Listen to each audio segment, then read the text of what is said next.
Bonjour, je m'appelle Pauline et je suis ravie de vous accueillir sur On s'en sort. On s'en sort, c'est le premier podcast qui parle d'addiction et de dépendance en toute transparence. Vous écouterez le témoignage de malades, de leur entourage ou de leurs soignants, ce qui vous permettra d'avoir une vision plus éclairée de l'addiction, de la dépendance. Vous l'aurez compris au titre du podcast, l'objectif est de vous donner de l'espoir et de la force, mais aussi de déculpabiliser toutes les personnes confrontées de près ou de loin à l'addiction. Ici, bienveillance et partage seront mot d'ordre. J'espère que chaque épisode vous aideront à mieux comprendre les mécanismes de cette maladie, qu'ils permettront aussi et surtout à d'autres malades de s'en sortir. C'est parti, bonne écoute.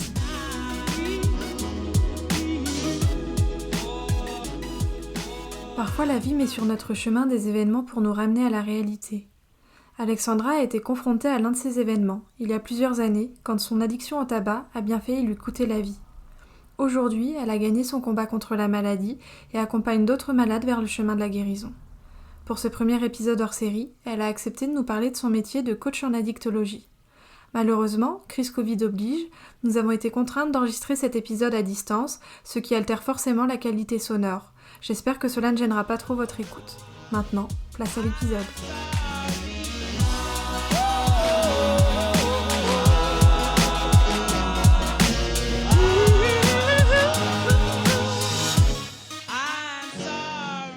Je suis Alexandra Le Cerf, je suis consultante experte en addictologie, addictologue et tabacologue. J'ai mon cabinet qui se trouve à Albi, c'est à côté de Toulouse. Je fais surtout de la prévention en addictologie, toutes les addictions, de l'expertise en entreprise, sur le personnel qui est amené à être addict et à se mettre en danger avec les addictions sur leur lieu de travail. Et aussi le sevrage de toutes les addictions, qu'elles soient comportementales, cognitives ou qu'elles soient somatiques. Alors j'ai choisi ce métier parce que moi-même j'étais addict quand j'étais plus jeune et je m'en suis sortie. J'ai eu aussi des gens autour de moi qui sont tombés addicts et qui s'en sont moins sortis. Et ça m'a donné envie d'apprendre ce métier. Quand on est addictologue comme ça, c'est qu'on a envie de sauver des gens. Les sauver de l'emprise dans laquelle ils se sont mis à cause des addictions en fait. C'est notre motivation première. Si je peux sauver des vies au maximum pendant toute mon existence, tant mieux. J'aurais fait une bonne chose. Alors, c'est quoi une addiction ? Déjà, il faut bien différencier. Il y a les addictions dites somatiques, c'est-à-dire quand on prend un psychotrope ou qu'on consomme un produit qui va venir interférer sur notre santé en fait. Alors tels que le tabac, l'alcool, les drogues, qu'elles soient douces ou pas, le cannabis, la cocaïne, les extasies, les amphétamines, l'héroïne, la méthadone, etc. Tout ce qui existe qui vient transformer le comportement humain en fait. Sauf la cigarette. Mais la cigarette amène des problèmes somatiques, on le sait. Et après, il y a les addictions dites comportementales cognitives. Ces addictions, c'est des addictions qui sont liées à un comportement récurrent. C'est-à-dire le jeu, par exemple, les jeux d'argent, dépenser de l'argent, les achats compulsifs, la sexualité aussi, la consommation de porno, l'alimentation, que ce soit l'anorexie, la boulimie, les TCA, les troubles des comportements alimentaires. Toutes ces, alors le travail aussi, le sport, en tout il existe 27 addictions et il va en exister encore plus plus tard parce qu'avec l'évolution humaine, malheureusement ça amène des addictions. Voilà. Alors comment on sait que ça soit donc somatique ou comportemental cognitif, comment on sait qu'on a une addiction? C'est à partir du moment où on ne peut pas s'empêcher de consommer, à partir du moment où on est obligé de le faire. C'est récurrent, c'est compulsif en fait. On est obligé de le faire, c'est malgré soi. C'est à ce moment-là qu'on sait qu'on est addict en fait. Parce que quand on n'a pas ce produit ou ce comportement, on n'est pas bien. On peut être agressif, on peut se sentir déprimé, se replier sur soi-même. Et c'est comme ça qu'on sait qu'on est addict à un produit en fait.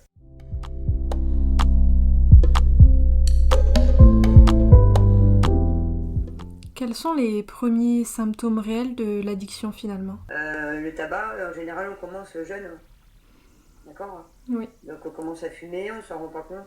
Et puis jusqu'au jour où, alors comme toutes les addictions, hein, à partir du moment où on commence à consommer et que on voit bien qu'on consomme tous les week-ends par exemple, hein, c'est la phrase fatidique, hein, c'est je gère. En fait non, il gère pas. Pourquoi? Parce qu'une addiction, c'est insinueux en fait. Ça s'installe sans qu'on s'en rende compte. D'accord? Jusqu'au jour où notre consommation augmente et jusqu'au jour où de se retrouver à fumer 2-3 cigarettes par jour parce qu'on est adolescent et qu'on voulait faire comme les copains, on se retrouve à 20 ans qu'on est obligé de fumer un paquet de cigarettes par jour. Et que si on ne fume pas, on est mal, hein, on a des symptômes de manque en fait. Et pour toutes les addictions, c'est pareil. L'alcool, c'est la même chose. C'est insinueux. C'est les apéritifs avec les copains, déjà en famille, parce qu'en famille, c'est normalisé. Arrivé 14-15 ans, c'est fréquent que les adolescents, on les laisse boire un petit verre en famille quand c'est la fête, alors qu'en fait, on ne devrait pas. Parce qu'on banalise le comportement. Ce comportement est banalisé après quand l'adolescent grandit vers l'adolescence, où là, tous les week-ends, c'est la fête. C'est la fête excédée, hein, parce que maintenant, il y a le binge drinking, hein, c'est le fait de boire le plus d'alcool dans un temps réduit. Donc bien souvent, il tombe en coma éthylique. Et c'est comme ça qu'on se retrouve à 30 ans à être alcoolique chronique, à devenir déjà alcoolique du week-end, et après à devenir alcoolique chronique. C'est-à-dire que le matin, on se lève et on boit, parce qu'on n'a plus le choix, hein, parce qu'on a aussi des symptômes de manque quand on ne boit pas en fait. Les gens en recherchent le produit. Et ensuite, pour l'alcool, par exemple, on tremble le matin. Ça, c'est un signe, hein, le premier signe récurrent, hein, de l'addiction à l'alcool.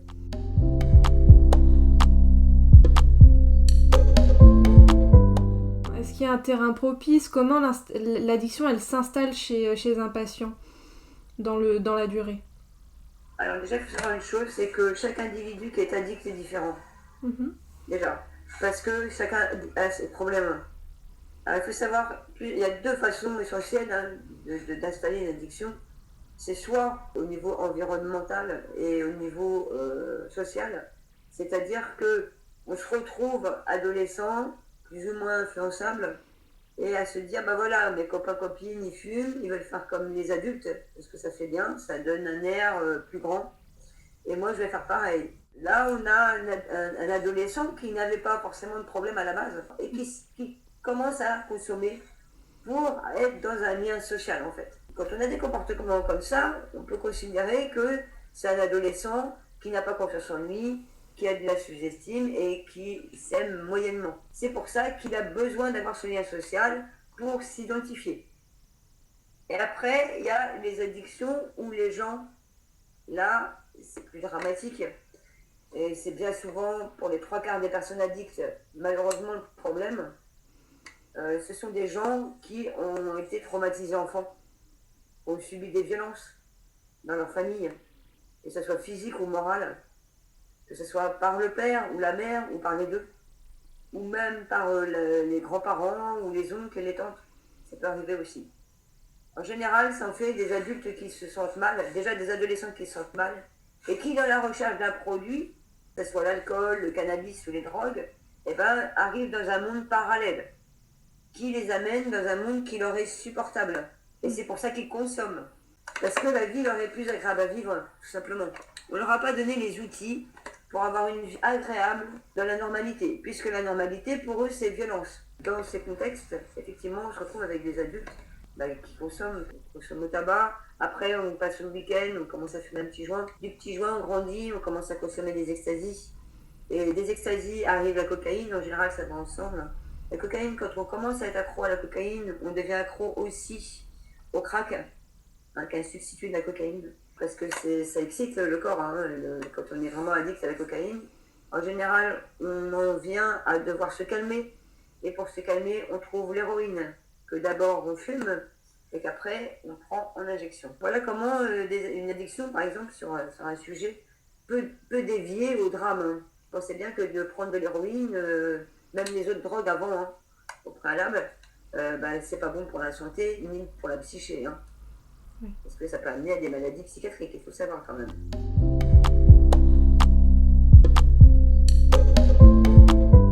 Une fois fois que l'addiction est installée, bien installée, quelles sont les clés pour pouvoir s'en sortir? La clé numéro 1, c'est sortir le patient du déni. Parce que bien souvent, une personne addicte est dans le déni. Pour elle, il est plus facile d'être dans le déni que de se battre pour s'en sortir. Parce que l'addiction est plus forte qu'elle, en fait, quand on sait ça.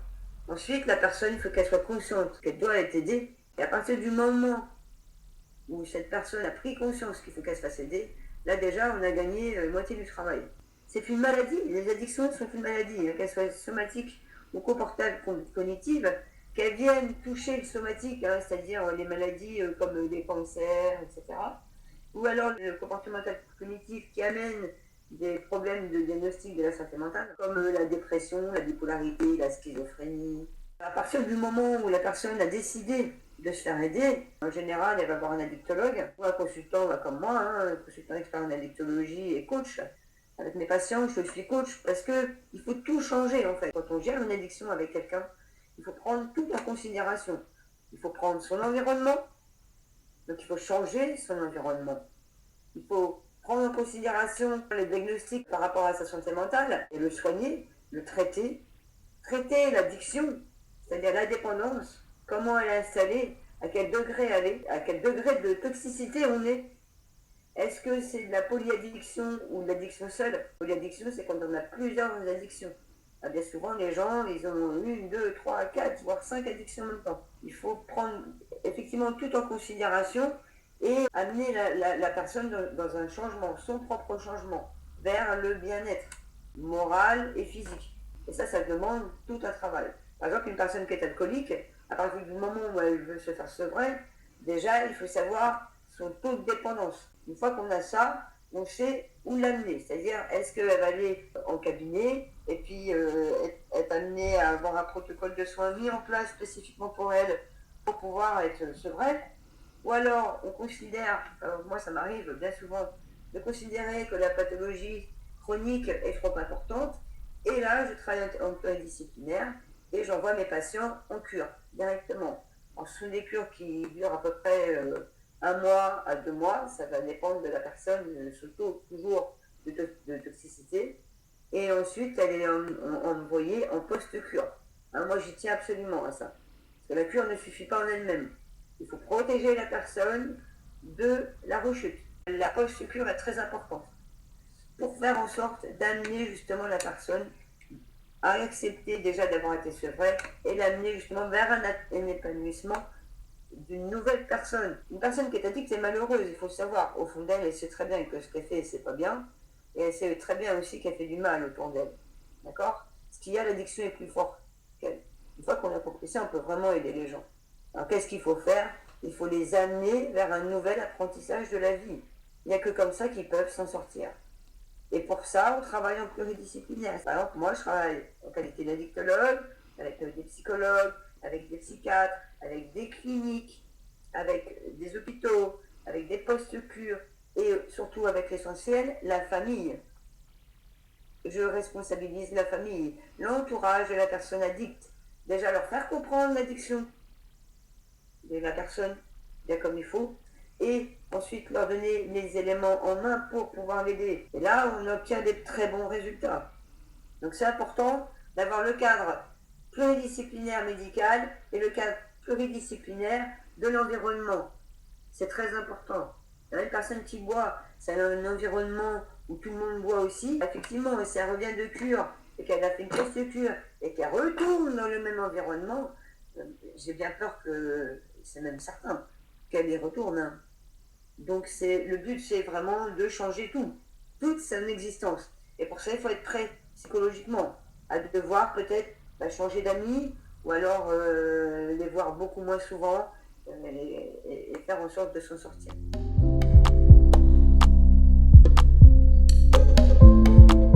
Vous parliez de l'entourage. Comment l'entourage peut aider un malade à s'en sortir ou ne serait-ce qu'à sortir cette personne du déni dont on parlait tout à l'heure? Je vais prendre l'exemple du paquet de cigarettes. Sur le paquet de cigarettes, on montre ce que ça peut faire de fumer. Ce qu'il y a, ça n'empêche pas les gens d'aller acheter du tabac.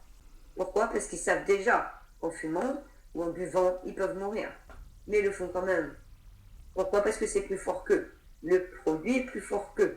Quelqu'un qui est comme ça, dans le déni de l'addiction, la meilleure façon de lui montrer, de s'en sortir, c'est de lui montrer que sans alcool, sans tabac, sans aucune addiction, on peut être heureux, on peut apprécier la vie, on peut ne pas souffrir. Et c'est la meilleure des façons de montrer à quelqu'un d'addict, de lui donner l'envie d'arrêter. C'est pas en lui faisant peur. Moi d'ailleurs c'est comme ça que je travaille. Quand je mets un protocole de soins en place, j'ai mes patients une fois par semaine en rendez-vous. J'y tiens parce que sinon ils sont lâchés dans la nature et ça je veux pas. Une fois par semaine ils viennent en rendez-vous et une fois par semaine je crée des ancrages d'apprentissage sur l'existence pour changer. Et progressivement ils s'aperçoivent que effectivement sans l'addiction on peut être bien.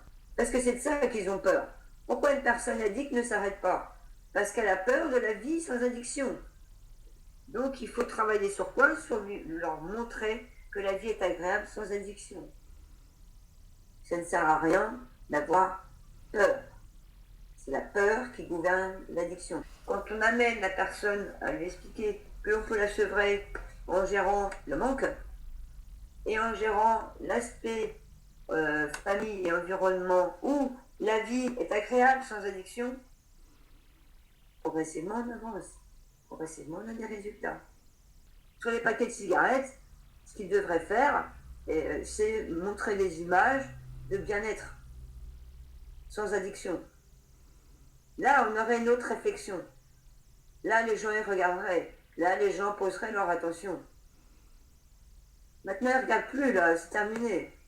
Ils peuvent voir quelqu'un décédé sur le paquet de cigarettes, ils s'en fichent.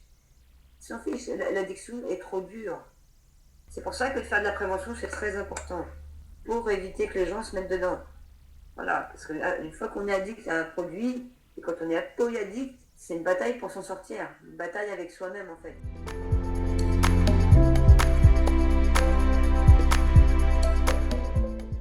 Justement, vous parliez de prévention. Selon vous, qu'est-ce qu'on devrait tous mettre en place pour éviter de nous-mêmes tomber dans l'addiction ou qu'un de nos proches tombe dans l'addiction? Le tabac, l'alcool, les drogues, les adolescents les consomment parce que c'est à la mode. Je ne veux pas faire de la prévention en leur faisant peur, parce que ça ne sert à rien. Même sur un sujet qui n'est pas addict, la peur ne sert à rien. Ils le savent déjà aussi, eux. Par contre, on peut leur montrer que c'est plus un phénomène de mode. Comme si c'était has-been un peu. C'est comme ça qu'il faut les faire réfléchir.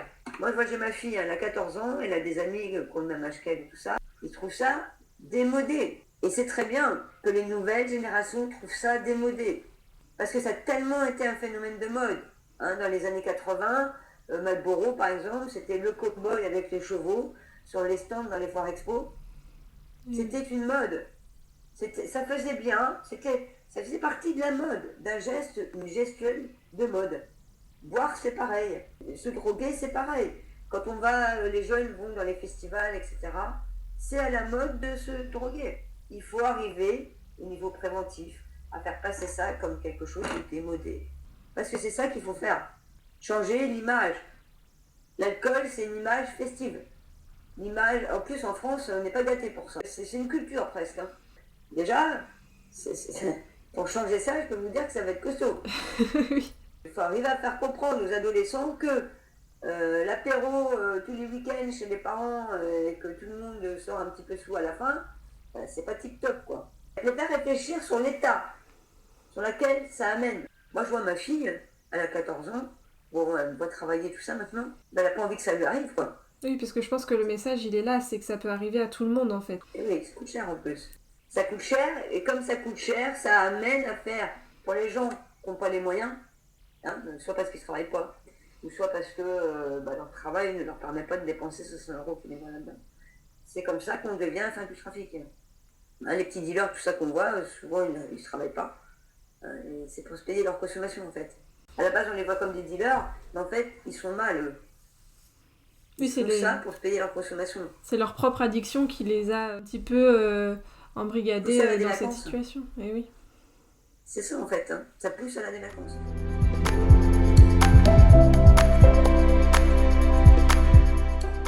Qu'est-ce que vous diriez à des personnes qui seraient dans ces situations-là, qui vivraient l'addiction aujourd'hui, qui nous écouteraient? Qu'est-ce que vous leur diriez pour les rassurer, leur donner envie de s'en sortir eux aussi? Je leur dirais que déjà, c'est pas de leur faute. C'est une maladie dite de la santé mentale, en fait. Par contre, je peux leur dire qu'ils peuvent s'en sortir. S'en sortir, pourquoi? Déjà, pour pas mourir. Et en plus, vivre longtemps en bonne santé. Déjà pour soi. Et ensuite, pour les gens qui nous aiment. Pour nos parents, nos enfants. Pour tous ces gens qui sont autour de nous et qui nous aiment. Les gens addicts, c'est des gens qui souffrent. Ils ont vraiment mal au fond d'eux. Imaginons, on est dans la rue, d'accord? Il y a quelqu'un qui est ivre, qui est par terre, assis par terre, et complètement ivre. Les gens, ils vont le regarder comme un ivre, d'accord? Il y en a même, ils vont se moquer de lui, carrément. Parce que ces gens-là, en fait, au fond d'eux, si on prend l'aspect psychologique, ça les amène à ce qu'ils n'ont pas envie d'être. Ils refoulent ça. En se disant, non, moi, ça ne m'arrivera jamais. Sauf que ça peut arriver. Donc c'est pour ça que c'est important de bien faire comprendre aux gens que les gens addicts, ils choisissent pas de l'être en fait. Quelqu'un qui a jamais fumé, il s'imagine comme ça en claquant des doigts que c'est qu'une question de volonté et qu'on peut arrêter du jour au lendemain. Bah non, ça se passe pas comme ça serait trop simple. Effectivement, il faut un peu de volonté, mais c'est un quart de ce qu'il faut pour arrêter. Tout le reste, c'est, comme je l'ai dit tout à l'heure, du pluridisciplinaire autour du patient. La volonté à elle-même ne suffit pas. Les addictions, il faut savoir une chose, ça fait pas si longtemps qu'on en parle en fait. C'est que depuis les années 80 qu'on commence vraiment à traiter les gens. Parce qu'avant, dans les années 60, 50, 40, 70, on faisait la promotion des paquets de cigarettes, c'était bien de fumer. Mes parents, ils fumaient à la maison, ils fumaient autour de nous. Quand on était petits, on avait déjà les lèvres trempées dans un verre de champagne. Il n'y avait aucune prévention en fait. C'est que maintenant que ça commence à se démocratiser. Donc progressivement, on va y arriver. On a réussi déjà à faire comprendre ce qu'était une addiction aux gens. Donc maintenant, on va réussir à leur faire comprendre que l'addiction déjà peut toucher tout le monde et que quand on rencontre quelqu'un d'addict, il faut être empathique et pas dans le jugement. Parce que c'est ça, c'est facile d'être dans le jugement quand tout va bien. Si nous on était touchés, on aimerait que les gens soient empathiques et pas jugeants parce que l'addiction ne reflète pas ce qu'on est au fond de nous au final. Non, exactement. Vous savez, tous les gens qui sont addicts, au fond d'eux, c'est des gens bien. Et oui, c'est juste des gens abîmés en fait. Et ça, je pense que il y a un gros travail aussi à faire là-dessus pour que tout le monde puisse s'en rendre compte que la souffrance, ça peut amener beaucoup de choses. Comme vous le disiez, les violences dans l'enfance, etc., peuvent avoir des répercussions sur toute une vie. Donc c'est un problème global au final qu'il faut traiter.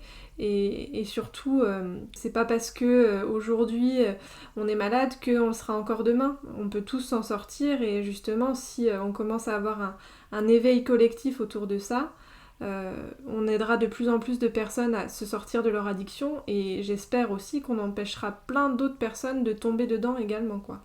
Je travaille sur ça tous les jours, quoi. Et oui. Tous les jours, de faire comprendre aux gens que moi je suis contente parce que dans mon réseau, dans les gens que je soigne, que la vie a mis sur mon chemin, j'arrive à leur faire comprendre. Donc c'est très bien. Parce que même les gens addicts, il y en a qui ont ignorance de savoir que c'est une maladie. Ils pensent juste que, en fait, ils sont pas rien. Imaginons, on est d'une bonne famille, d'accord? On est addict. C'est honteux. C'est pour ça qu'il existe des réunions anonymes ou des coups de fil anonymes, comme moi j'ai un réseau aussi comme ça, où on peut appeler anonymement. Ils ont honte d'être, ils savent bien qu'ils ont un problème, on le sait, à la maison justement d'avoir ce problème. Que nous on leur fait comprendre que justement, c'est pas de leur faute. Et qu'ils ont effectivement une pathologie, une maladie. Et que cette maladie, comme toutes les maladies, elle se soigne. Voilà. Une problématique qui peut se poser, c'est qu'il faut à la fois travailler sur la personne qui est addicte, donc lui faire comprendre sa pathologie, mais aussi sur la famille, son entourage proche. Parce que lui-même, son entourage proche peut lui être jugeant. Donc c'est comme ça, je prends moi en consultation la personne addicte, et après, une à une, chaque personne du contexte familial. Comme ça, moi déjà, j'écoute ce que chacun a à dire, et ça me permet, moi, de savoir pourquoi la personne est addicte, et ce qui ne va pas dans son addiction. Et après, on met en place tout ce qu'il faut pour que chacun des individus ait les clés en main pour aider la personne addicte. Et ça marche. Ça marche, vraiment. Est-ce que vous avez un mot de la fin, quelque chose que vous voulez ajouter pour conclure? Ah oui, je veux bien. Alors je vais dire une chose, c'est que je suis très passionnée par mon métier. J'aime vraiment ce que je fais. Chaque jour, je me lève et je pratique mon métier dans l'espoir de sauver des gens. Je sais que je ne peux pas tous les sauver, parce qu'il y en a trop. Mais au moins, ceux que je vais pouvoir sauver dans ma vie, je serai heureuse de l'avoir fait. Un grand merci à Alexandra pour son authenticité et pour l'ensemble des informations qu'elle nous a transmises. J'espère que ce premier numéro hors série vous aura plu. Si c'est le cas, n'hésitez pas à le partager autour de vous, à vous abonner au podcast pour ne louper aucun nouvel épisode et à me donner plein d'étoiles pour faire grandir On s'en sort. Si vous avez des questions ou si tout simplement vous souhaitez témoigner, contactez-moi sur la page Facebook ou Instagram d'On s'en sort ou sur contact.onsensort@gmail.com. Je vous retrouve dans 2 semaines pour un nouveau témoignage. Prenez soin de vous, à très vite. Si vous avez besoin d'aide, ou d'écoute, ou d'informations, vous retrouverez l'ensemble des numéros verts à votre disposition dans la description de l'épisode.